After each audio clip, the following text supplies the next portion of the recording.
बिहार मद्रास सिपाही और कक्षपाल परीक्षा 14 जुलाई 2026 के लिए आज एक क्वेश्चन पेपर डिस्कस करने वाले हैं जो बिल्कुल आपके एग्जाम सिलेबस पर लिया गया है। तो जिस भी बच्चे का 14 तारीख को या 17 तारीख को एग्जाम होने वाला है, आज के इस पेपर को शुरू से अंत तक पूरा सॉल्व कीजिएगा और लास्ट में ईमानदारी पूर्वक स्कोर बताइएगा कितने स्कोर कर पा रहे हैं। देखिए, CSBC के द्वारा जिस पैटर्न का क्वेश्चन पूछा जाता है सेम टू सेम उसी पैटर्न का क्वेश्चन आपको हम प्रोवाइड कर रहे हैं। तो एग्जाम से पहले इस पेपर को पूरा कंप्लीट कर लीजिएगा और उसके बाद एग्जाम देने के लिए जाइएगा। काफी ज्यादा आपको बेनिफिट करेगा क्योंकि उसी पैटर्न पर आपको प्रोवाइड कर रहे हैं। तो चलिए शुरू करते हैं। सभी एक बार वीडियो को लाइक करके शेयर कर दीजिएगा। देखिए, जिसका 14 तारीख को पेपर है उसके लिए काफी ज्यादा इंपॉर्टेंट है और जो 17 तारीख को देने वाले हैं उसके लिए भी इंपॉर्टेंट है, वो भी पूरा कंप्लीट कर ही लीजिएगा आप सभी। तो चलिए शुरू करते हैं। जो चल पड़ा है तो जरूर सब्सक्राइब कर लीजिएगा आप सभी, ताकि जब भी इस प्रकार का सेट आए आपको सबसे पहले नोटिफिकेशन प्राप्त हो जाए। तो चलो जरूर सब्सक्राइब कर लीजिएगा। तो चलिए शुरू करते हैं।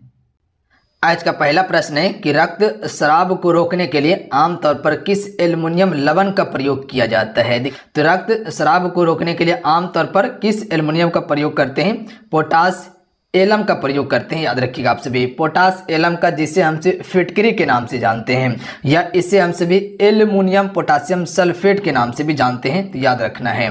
चलिए अगला क्वेश्चन है कि बुलई पत्थर किस में रूपांतरित हो जाता है। देखिए, लास्ट में आप सभी स्कोर भी बताइएगा। तो बुलई पत्थर किस में रूपांतरित हो जाता है? क्वार्टजाइट में। तो ऑप्शन नंबर क्या हो जाएगा? डी राइट आंसर होगा। अगर वही क्वेश्चन पूछता आपसे इसे कि बताइए कि बेसाल्ट चट्टान जो होता है ये किस में रूपांतरित होता है, तो बेसाल्ट आपका सिस्ट में रूपांतरित होता है। याद रखिएगा, किसमें? सिस्ट में, बेसाल्ट सिस्ट में। अच्छा, अगर वही क्वेश्चन पूछता कि बताइए ग्रेनाइट जो है ये किस में रूपांतरित होता है, तो ग्रेनाइट आपका नीस में रूपांतरित होता है। किसमें? नीस में। अच्छा, वहीं अगर क्वेश्चन पूछता कि सेल जो है ये किस में रूपांतरित हो जाता है, तो ये आपका स्लेट में रूपांतरित हो जाता है। किसमें? स्लेट में रूपांतरित हो जाता है। याद रखना आप सभी को। अच्छा, चूना पत्थर जो होता है ना, ये किस में रूपांतरित होता है? चूना पत्थर, कोई बता सकते हैं हमको? चूना पत्थर किस में रूपांतरित हो जाता है? तो ये आपका मार्बल में होता है। किस में होता है? मार्बल में। तो याद रखना आप सभी को। चलिए अगला क्वेश्चन देख लीजिएगा कि भारतीय संविधान के किस अनुच्छेद में सरकारी रोजगार में नागरिकों के लिए समान अवसर का प्रावधान किया गया है? करेक्ट आंसर ऑप्शन में होगा अनुच्छेद 16 में किया गया है, क्योंकि अनुच्छेद 16 कहता है कि जितने भी देश में नागरिक है सभी को समान अवसर दिया जाएगा। सरकारी योजना हो गया या सरकारी नौकरी हो गया, ठीक है। चलिए अगला क्वेश्चन देख लीजिएगा आप सभी कि सूर्य के चारों ओर घूमने वाले ग्रहों की कुल संख्या कितनी है। तो सूर्य के चारों ओर घूमने वाले ग्रहों की संख्या कुल 8 है। याद रखना आप सभी को।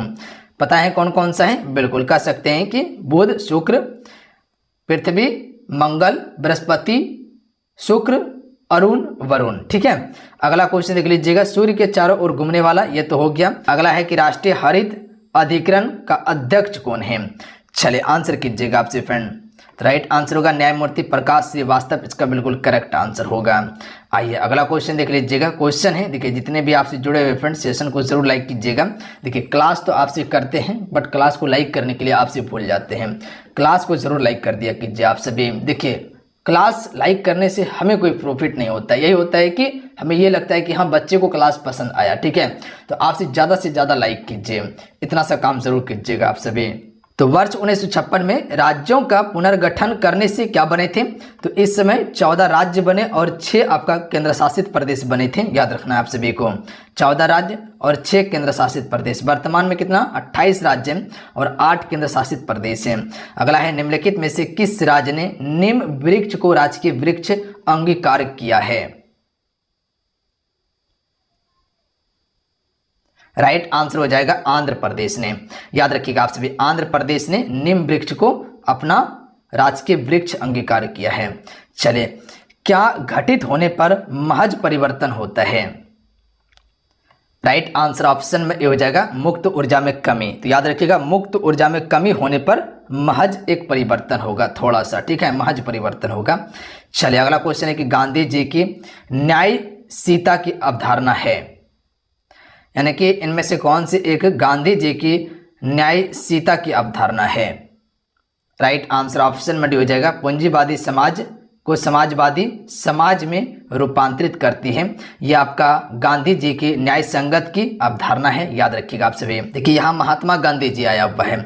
आपको पता है कि महात्मा गांधी जी दक्षिण अफ्रीका से वापस आता है भारत 1915 में। पहला सत्याग्रह 1917 में करता है चंपारण वाला, ठीक है, नील की खेती के विरोध में।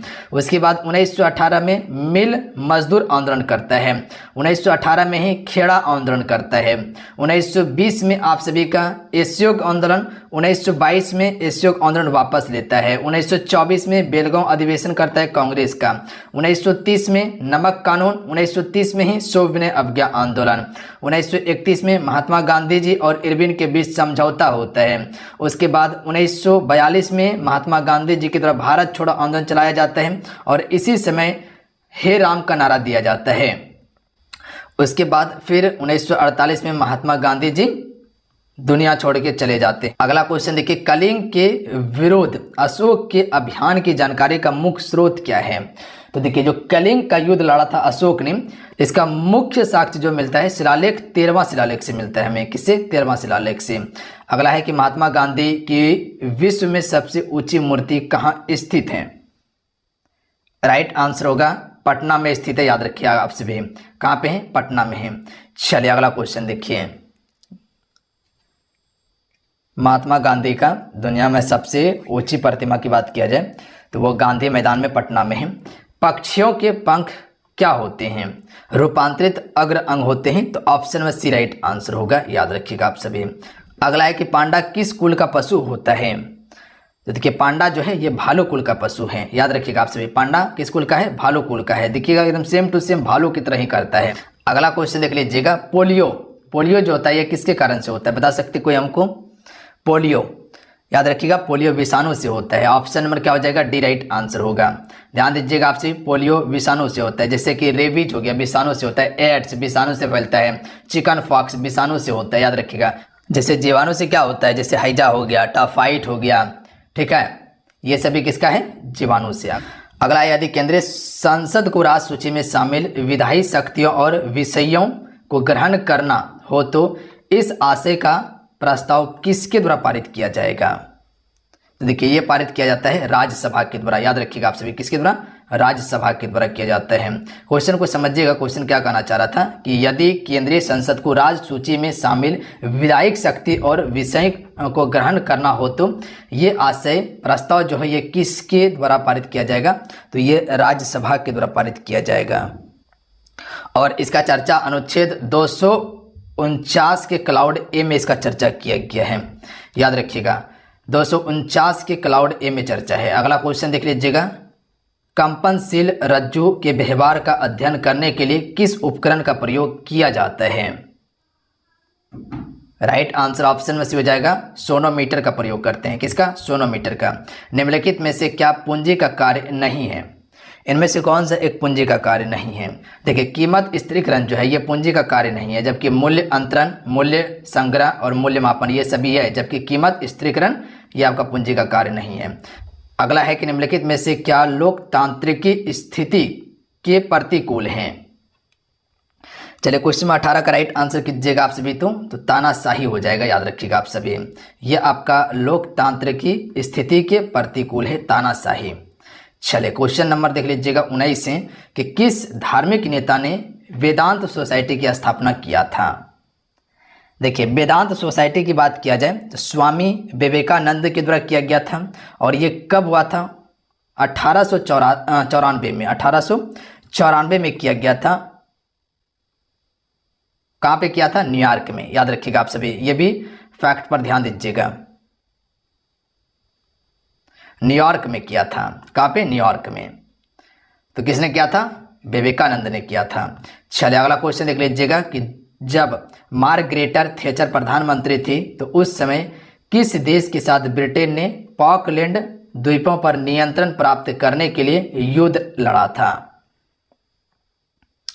राइट आंसर होगा अर्जेंटीना। ध्यान दीजिएगा आप सभी, ऑप्शन में एक करेक्ट आंसर है। चलिए, क्वेश्चन देख लीजिएगा, न्यूक्लियर रिएक्टर में विमंदक का प्रयोग किस लिए किया जाता है? तो राइट आंसर ऑप्शन में हो जाएगा न्यूट्रॉन को मंद करने के लिए प्रयोग करते हैं। आइए अगला क्वेश्चन देखिए, टेलीफोन लाइन को कंप्यूटर पर किसके माध्यम से जोड़ा जाता है? देखिए, टेलीफोन लाइन की अगर बात किया जाए तो ये मॉडेम से जोड़ा जाता है। और मॉडेम का फुल फॉर्म क्या होता है? मॉड्यूलेटर डीमॉड्यूलेटर होता है। अगला है कि पथ भोज उद्योग भारत का कौन सा राज्य अग्रणीय है? देखिए पतभोज की बात किया जाए तो गुजरात हो जाएगा आपका, ठीक है। कौन सा? गुजरात। आइए अगला क्वेश्चन है कि निम्नलिखित में से कौन सा राज्य चीन की सीमा से लगा हुआ है? तो देखिए चीन की सीमा से नागालैंड लगा है? नहीं है। पश्चिम बंगाल लगा है? नहीं है। उत्तर प्रदेश लगा है? नहीं है। तब हिमाचल प्रदेश लगा हुआ है। ऑप्शन में ए ही राइट आंसर होगा। चलिए अगला क्वेश्चन देखिए, जैसे चीन की सीमा से क्या है बताएं आप सभी को? सिक्किम लगा हुआ है। उसी प्रकार से अरुणाचल प्रदेश है। उसी प्रकार से आपका जम्मू कश्मीर लद्दाख वाला पार्ट है। उसी प्रकार से हिमाचल प्रदेश है, उत्तराखंड का है। विच्छेदक नदी के घुमाव से बनी झील को क्या कहते हैं? तो इसे हम सभी ऑक्सबो झील के नाम से जानते हैं। ऑक्सबो झील के नाम से जानते हैं। किस तिथि को संयुक्त राज्य ने हिरोशिमा पर बम गिराया था? देखिए सबसे पहले 6 अगस्त, उसके बाद 9 अगस्त। तो 6 अगस्त 1945 होगा और 9 अगस्त को कहाँ पर गिराया गया? नागासाकी पर गिराया गया था। तो याद रखना आप सभी को। अच्छा, हिरोशिमा पर जो परमाणु बम गिराया गया था इसका नाम क्या था? Little boy. याद रखना आप सभी को, लिटिल बॉय। और नागासाकी पर जो गिराया गया था उसका नाम था फैटमैन। क्या था? फैटमैन था, याद रखना है। अगला क्वेश्चन देख लीजिएगा। क्वेश्चन है कि विद्युत चुंबकीय विकिरण के लिए उनके बढ़ते हुए तरंगदैर्घ्य के क्रम में सही विन्यास बताइए। इसका बढ़ता हुआ क्रम में सही विन्यास बताना है तरंगदैर्घ्य का विद्युत चुंबकीय विकिरण के लिए। तो इसका राइट आंसर ऑप्शन में डी हो जाएगा। पहले एक्स किरण होगा, उसके बाद दृश्य, उसके बाद अवरक्त, तब सूक्ष्म किरण होगा। चलिए अगला है कि मिस्र देश की संसद को क्या कहते हैं या किस नाम से जानते हैं? तो इसे पीपुल्स असेंबली के नाम से जानते हैं। क्या कहते हैं फ्रेंड? पीपुल असेंबली कहते हैं मिस्र देश की संसद को। अच्छा, बात किया जाए कि फ्रांस की संसद को क्या कहते हैं? नेशनल असेंबली कहा जाता है। नेशनल असेंबली जो है ये फ्रांस की संसद का नाम है। कहाँ का? फ्रांस के संसद का नाम है। अच्छा, पार्लियामेंट जो है ये कहाँ का है? तो ये आपका हो जाएगा ब्रिटेन का हो जाएगा पार्लियामेंट। ब्रिटेन का हो जाएगा पार्लियामेंट। और उसके बाद जो है कि नेशनल पीपुल्स कांग्रेस जो हो जाएगा ये आपका कहाँ का है? तो नेशनल पीपुल्स कांग्रेस आपका चीन का संसद का नाम है। तो ऑप्शन नंबर यहाँ पर क्या हो जाएगा? पीपुल असेंबली इसका बिल्कुल करेक्ट आंसर होता है। चलिए अगला क्वेश्चन देखिए, पारितंत्र की खाद्य श्रृंखला में कौन सा अपघटक जीव कहलाते हैं? तो देखिए जीव की अगर बात किया जाए तो कवक, जीवाणु, गोलिक, कृमि, ये सभी आपका जीव अपघटक हो जाएगा। याद रखिएगा आप सभी, जो कह सकते हैं गला पचा के खा पी के मिट्टी में मिला दे। अगला है कि साइलेंट वैली परियोजना जो है ये किस राज्य से संबंधित है? काफ़ी इंपॉर्टेंट है ये आपका परियोजना। तो राइट आंसर हो जाएगा केरल में। याद रखिएगा आप सभी, कहाँ पे है? केरल में है ये शांत घाटी में स्थित है और शांत घाटी को बायोस्फीयर रिजर्व बनाया गया है। 1894 में इसे नेशनल पार्क घोषित कर दिया गया था शांत वैली को। अगला क्वेश्चन है कि भारतीय राष्ट्रीय जैव विविधता प्राधिकरण की स्थापना कब हुआ था? इसको VBI करके याद रखिएगा, मोस्ट VBI करके याद रखिएगा इसको, ठीक है। तो ये आपका 2003 में स्थापित किया गया था। और अधिनियम कौन सा था? अधिनियम 2002 का अधिनियम था। उसके बाद है कि भारत के नए राष्ट्रपति द्रौपदी मुर्मू का पद आपको बताना है। तो पद में ये 15वां हो जाएगा। चलिए अगला क्वेश्चन है कि जनजाति गौरव दिवस प्रतिवर्ष मनाया जाता है। तो ये कब मनाया जाता है? 15 नवंबर को मनाया जाता है जनजाति गौरव दिवस। और इसी दिन बिरसा मुंडा का जन्म दिवस मनाया जाता है और इसी दिन झारखंड की स्थापना दिवस मनाया जाता है। बिरसा मुंडा से 23 तारीख को भी क्वेश्चन पूछा गया था। याद रखिएगा आप सभी बिरसा मुंडा के बारे में। तो अगर क्वेश्चन पूछा जाए कि जनजाति गौरव दिवस जो मनाया जाता है किसके जन्मदिन के उपलक्ष्य पर मनाया जाता है, तो ये बिरसा मुंडा ही हो जाएगा। अगला है कि निम्नलिखित में से कौन सा जलप्रपात राजस्थान में स्थित नहीं है? तो देखिए चुलिया है, पुनासा है और मेनाल है, ये सभी है। जबकि पैकारा नहीं है, पैकारा तमिलनाडु में है। कहाँ पे है? तमिलनाडु में है। चलिए अगला है कि प्रसिद्ध पर्वत कंचनजंगा किस हिमालय का भाग है? तो देखिए कंचनजंगा कहाँ पे है? सिक्किम में है। यहीं से आपका 23 तारीख को जो क्वेश्चन पूछा गया था कि नंदा देवी कहाँ पे है, तो आपसे को पढ़ाए थे कि नंदा देवी उत्तराखंड में है, बताए थे ना। काराकोरम लद्दाख में है। उसी प्रकार से यहाँ कंचनजंगा, तो ये आपका हिमाद्री श्रेणी में आता है। याद रखिएगा आप सभी, हिमाद्री श्रेणी में आता है। या इसे हमसे बृहद हिमालय भी कहते हैं। क्या कहते हैं? बृहद हिमालय। जो ट्रांस हिमालय के बाद आपका आता है बृहद हिमालय, उसके बाद लघु, तब शिवालिक, ठीक है। तो इसे हम सभी आंतरिक हिमालय के नाम से भी जानते हैं बृहद हिमालय को, और बाह्य हिमालय किसे कहा जाता है? शिवालिक को। दिए गए विकल्पों में से राज्य से होकर भारत का मानक समय नहीं गुजरती। देखिए भारत का मानक समय 5 राज्यों से होकर गुजरती है। इस प्रकार से पहला आपका यूपी हो जाएगा, उसके बाद आपका एमपी हो जाएगा, उसके बाद आपका छत्तीसगढ़ हो जाएगा और उसके बाद आपका उड़ीसा हो जाएगा और उसके बाद आंध्र प्रदेश हो जाएगा। ठीक है, तो कुल 5 राज्यों से 1 2 3 4 5, तो यहाँ झारखंड से नहीं गुजरती। तो ऑप्शन नंबर क्या हो जाएगा, डी करेक्ट आंसर होगा। चलिए अगला क्वेश्चन देख लीजिएगा, भूटान के साथ कितने भारतीय राज्यों की सीमा बनती है। राइट आंसर हो जाएगा 4 राज्य, सिक्किम हो जाएगा, नीचे से आपका पश्चिम बंगाल असम हो जाएगा और आपका पूर्व से हो जाएगा अरुणाचल प्रदेश। अगला है कि एंजिल जलप्रपात ये कहाँ पर स्थित है, तो राइट आंसर होगा वेनेजुएला में। चलिए अगला क्वेश्चन देख लीजिएगा, आर्कटिक एवं बेरिंग सागर को कौन सा जलडुमरी मध्य जोड़ता है, तो ये आपका बेरिंग जलडुमरी मध्य ही जोड़ता है। तो याद रखिएगा फ्रेंड, बेरिंग जलडुमरी मध्य। यहाँ पर जो डोबर जलडुमरी मध्य देख रहे हैं ये किसको जोड़ता है, उत्तरी सागर को अटलांटिक सागर से जोड़ता है डोबर। और वहीं पाक जलडुमरी मध्य की बात किया जाए तो ये अरब खाड़ी को और बंगाल खाड़ी को जोड़ता है। माली किसकी राजधानी है, बोमाको की राजधानी है माली। ऑप्शन में ई राइट आंसर होगा। चलिए अगला क्वेश्चन का आंसर कीजिए फ्रेंड आप सभी। क्वेश्चन है कि निम्न में से कौन सा बंदरगाह पश्चिमी घाट पर स्थित नहीं है, यहाँ देखिए नहीं पूछा गया है। कोलेरू ये आपका पश्चिमी घाट पे नहीं है, ये आपका पूर्वी घाट पे है। याद रखिएगा आप सभी, कहाँ पे है, पूर्वी घाट पे है। जबकि आपका न्हावा सेवा, कांडाला और मम्मरगांव ये सभी आपका पश्चिमी घाट पे हैं।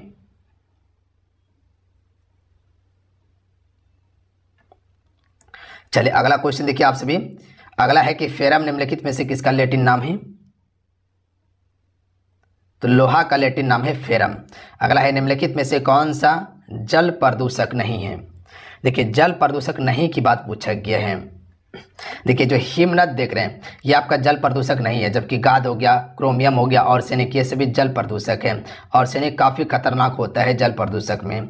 अगला है कि बिहार में पानी की किस रसायन की सांद्रता अधिक है, तो अभी बताएं कि पानी में ज़्यादातर जो रहता है वो आपका आर्सेनिक मिल रहा है अभी बिहार के समय में। ठीक है, तो आर्सेनिक इसका बिल्कुल राइट आंसर होगा और इसका सेवन करने के बाद जो है कि काफ़ी खतरनाक बीमारी हो जाएगा आपको।